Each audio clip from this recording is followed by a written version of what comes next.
Ken Trahan with Lenny Vangilder. It's our first NBC Bank Weekend Review, brought to you by First NBC Bank, with 31 locations throughout the greater New Orleans area and beyond. The LSU Tigers swept through their regional, winning all 3 games. It wasn't pretty. They certainly weren't at their best. Injury issues, suspension issues, error issues, some pitching issues, but to illustrate how good they are, it doesn't matter. They win all 3 games. They do. And, I mean, you look at a lot of teams out there. LSU's number 4 national seed. Number 1 and number 2, North Carolina and Vanderbilt, the 2 teams who, with LSU, were basically your top 3 teams in the country all year, both lost in this same spot on Sunday night. Now they've got to play a win-or-go-home game on Monday night. So it's not that easy to sweep through. And you're right, LSU dealt with a lot of injuries.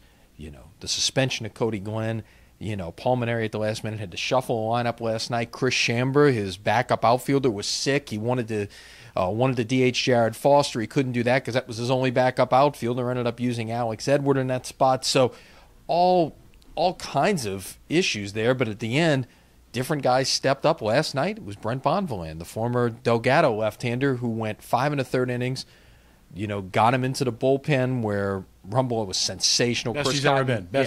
And Chris Cotton was Chris Cotton in the 9th inning, as you pointed out this morning. That's what we've come to expect from him. He just goes, gets 3 up, 3 down, go celebrate. It's all over. And by the way, there was no dog pile last night.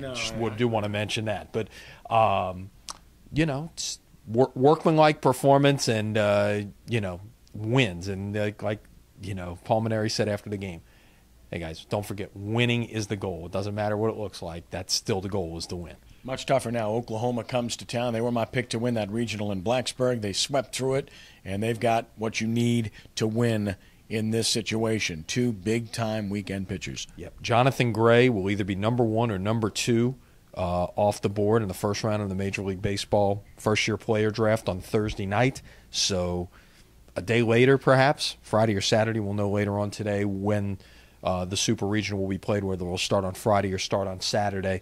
He'll be taking the hill probably against Aaron Nola. That should be a sensational matchup. I expect it to be in the ESPN primetime slot.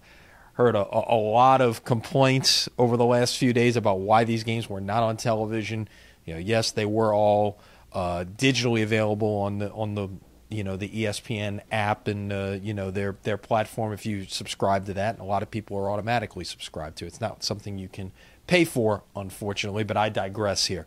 Everything's going to be on TV this weekend, and that is a primetime matchup with Gray and Nola in Game 1. Yeah, I get used to that future in terms of access because that's where we're at with rights holders and the way they're going to pursue things, and it's unfortunate it has nothing to do with the schools.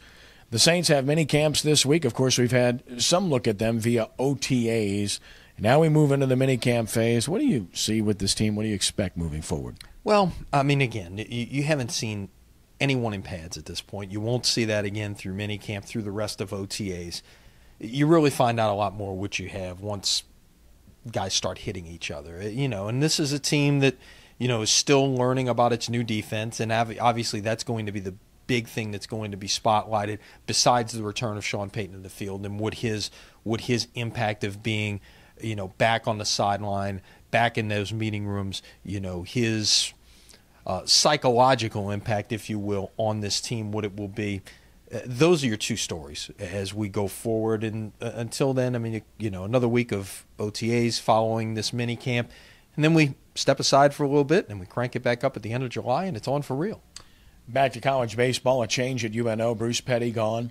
And Bruce, of course, inherited a tough situation given the transition at UNO, and wins and losses. You cannot measure success or failure based upon those numbers that he compiled at UNO. In some ways, unfair. In other ways, you can understand. They're getting a new ballpark. They're in a new conference. They're back Division I. There's a push to be successful, and you can be at UNO. No doubt. I mean, it's been done time and time again out there, whether it was Ron Maestri, it was Tom Schwarner, it was Randy Bush, it was Tom Walter. There has been success and sustained success for long periods of time. That is a program, and granted, we're in a little bit different era that a lot of other people are trying, if you will, to compete at a high level in college baseball. You look at the Super Regionals this weekend and look at where these teams are coming from. It's not just a Southern sport anymore. When you have regionals being played in Bloomington, Indiana, and Manhattan, Kansas, and 2 in Oregon and 2 in Virginia, and none in Texas, it just goes to show you that a lot more people are trying to win in college baseball. So it's not as easy as it used to be, but when you've got that kind of tradition and you've got a new ballpark going up and a chance to be in a conference where UNO at this point in time really belongs in the Southland, it's a great opportunity for someone. The dynamic will change at Tulane in athletics on many different fronts, from facilities, including a football stadium going up, to the head of the university, Scott Cowan, announcing he will retire in 2014 as of July 1st. Now, this could have a domino effect, Lenny, because there are many components in place. Many people feel Cowan's been great on campus with endowments and with academics, but not so good with athletics. And this could be a chance for Tulane to make a statement, putting somebody at the top that really will throw more support behind athletics. What do you expect? Well, this is not something that I came up with, but it's been said, and I believe it. Athletics is a front porch to the university. And whoever is the person that becomes the next president of Tulane, and we don't know the time frame at this point. Again, is it someone going to come in place perhaps next spring and be ready to work hand in hand with Scott Cowan to move into those duties on July 1st of 2014? You would hope, for athletics' sake, that it is someone who is, if you would pardon the term, athletics friendly, will do the things that allow a Tulane, as they're moving into a new conference in 2014, moving into the American Athletic Conference, and it's going to be a step up for them to be able to be successful there. Or are you just going to try to act like an Ivy League school? What is it going to be? And like you said, that trickle down domino effect, it's going to start with the president, and that's going to be a big decision in terms of the future of Tulane's athletic department.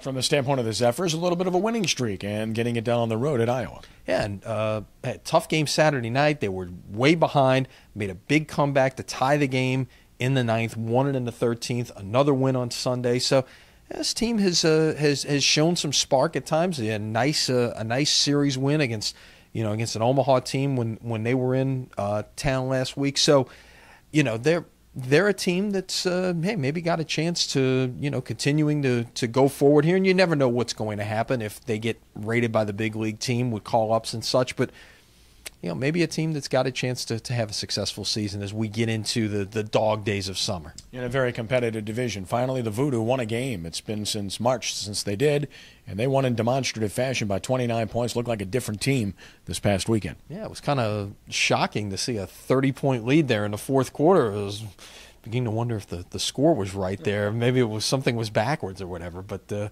no, it's a good win, and you always feel good after a win. Your food tastes better. Everything's better when you win, because and I know that people in athletics spend your whole week preparing, trying to make those 2 to 3 hours of competition as good as you can make it.